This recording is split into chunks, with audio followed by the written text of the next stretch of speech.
Hello बच्चों, let's this question. This question is statement based question. Statement 1 is figure show the graph of stopping potential of incident light in a photoelectric effect. For values of frequency less than threshold frequency, stopping potential is negative. Statement 2 is lower the value of frequency of incident light, where mu equal to less than mu naught. Lower is the maxima of kinetic energy of emitted photoelectron. तो आपके पास basically यहाँ पर देखें जो आपका graph दे रखा है और जो स्टेटमेंट है आपके पास किस पर बेस्ड है, आपके पास आइंस्टीन इक्वेशन और फोटो इलेक्ट्रिक। तो आपका की कॉन्सेप्ट लिखे अपन यहाँ पर, की कॉन्सेप्ट की बात करें सिंपल, तो आपका जो की कॉन्सेप्ट होगा ये होगा आइंस्टीन फोटो इलेक्ट्रिक इक्वेशन। तो ये क्या होती है आपके पास कि जो फोटो इलेक्ट्रिक इक्वेशन, जो काइनेटिक एनर्जी मैक्सिमम होती है फोटो इलेक्ट्रॉन की, ये किसके बराबर होती है, H f minus five. H F हो गया एनर्जी ऑफ फोटोन और फाइव होता है वर्क फंक्शन ऑफ मेटल, यानी कि जिस मेटल सरफेस पे आपके पास लाइट इंसिडेंट हो रही है। तो जो के एम एक्स होता है आपके पास वो किसके बराबर होता है, अगर जो पोलैरिटी को रिवर्स करने के बाद जो के एम एक्स डिफाइंड होता है ई इंटू वी एस, तो ये जगह E into V S H f minus five, और वी एस क्या होता है, stopping potential.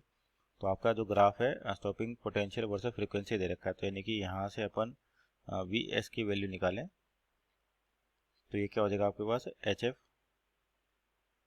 Upon E minus five upon E. तो यानी कि इसको कंपेयर करें तो ये आपके पास स्ट्रेट लाइन इक्वेशन है y equal to M X plus C. तो इंटरसेप्ट आपका नेगेटिव है और स्लोप की बात करते हैं तो h अपॉन ई, यानी कि h भी कांस्टेंट है आपके पास और e ये भी कांस्टेंट है। इसका मतलब जो स्लोप होगी आपके पास कांस्टेंट होगी यहाँ पर, यानी कि जो स्लोप हो जाएगी क्या हो जाएगी, h बाई ई।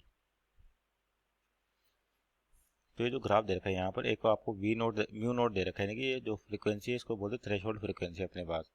तो थ्रेशोल्ड फ्रीक्वेंसी क्या होती है कि इतनी तो फ्रीक्वेंसी आपके पास जो किसी भी मेटल सरफेस पे अगर इलेक्ट्रॉन का इजेक्शन लाना है, जैसे मेटल सरफेस हो गया तो इसके लिए क्या होता है, वर्क फंक्शन डिफाइन होता है फाइव, जिसकी वैल्यू होती है एच एफ नोट या एच म्यू नोट, जो यहाँ पर फ्रीक्वेंसी को म्यू लिखा हुआ है। तो इंसिडेंट फोटोन की जो फ्रीक्वेंसी है वो क्या होनी चाहिए, इस वर्क फंक्शन फ्रीक्वेंसी या पर्टिकुलर फ्रीक्वेंसी से ज़्यादा होनी चाहिए, तब जाके आपके पास क्या होगा, इलेक्ट्रॉन इजेक्ट होता है, और इसको बोलते हैं थ्रेशोल्ड फ्रीक्वेंसी।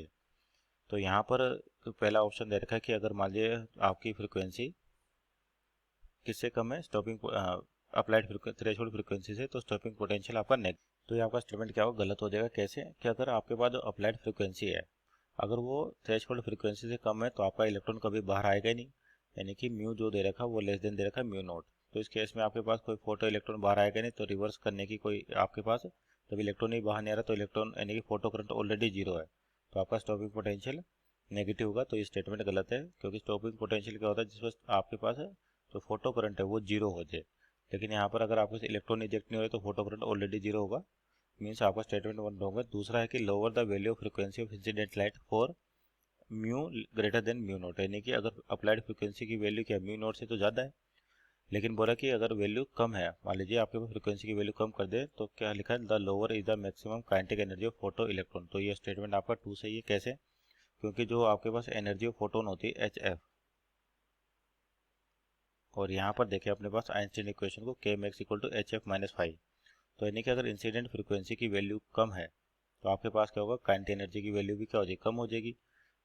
तो यहाँ पर जो स्टेटमेंट टू है आपका सही है और स्टेटमेंट वन रॉन्ग है। इसका मतलब आपके पास ऑप्शन देखे तो statement one is false and statement two is true, means option number D. तो यहाँ पर इसको जो आपके पास एनर्जी दे रखी है स्टेटमेंट टू के लिए, तो ये वैल्यूज को ढंग से देखे तो आपके पास आइंस्टीन इक्वेशन से बता सकते हैं, क्योंकि जैसे एफ कम होगा तो फोटोन की एनर्जी कम होगी, तो इसमें वर्क फंक्शन क्या हो रहा है, माइनस होता जा रहा है। इसका मतलब जो काइनेटिक एनर्जी मैक्सिमम हो जाएगी वो भी कम होने लग जाएगी। Hope you understood well, best of luck.